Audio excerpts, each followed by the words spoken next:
Nous sommes de retour sur le plateau de Téléfinance dans notre bimensuel dédié aux matières premières agricoles, le Minimac de la lettre de l'acheteur. Et désormais, il est l'heure de retrouver le fantastique Mathieu Driol. Bonjour Mathieu.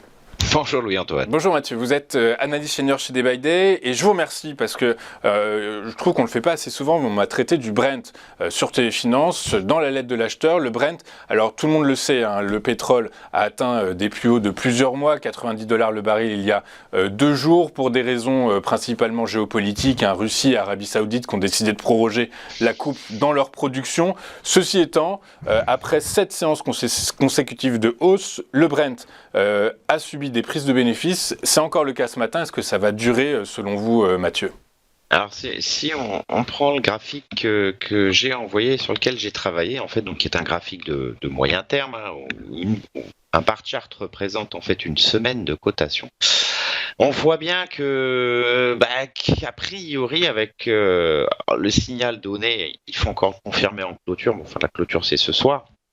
Le signal donné par le débordement de 88,20 est quand même un signal d'ampleur. 88,20, c'est pas anodin, c'est un niveau qui a provoqué en fait une phase de consolidation longue de plusieurs mois. Il y a eu des tests répétés de cet obstacle sans on parvienne à le déborder. Et on avait défini en fait sur le pétrole Brent un intervalle de consolidation d'évolution plutôt à plat entre donc 71,14, 71,40.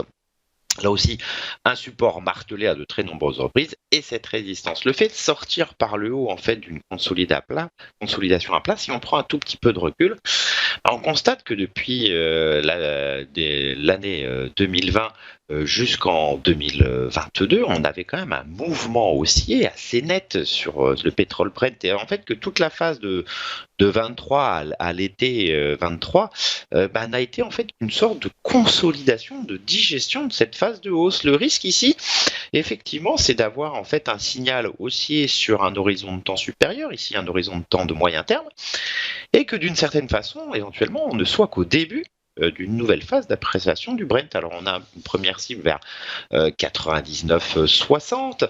C'est un niveau proche du niveau psychologique des $100 le baril.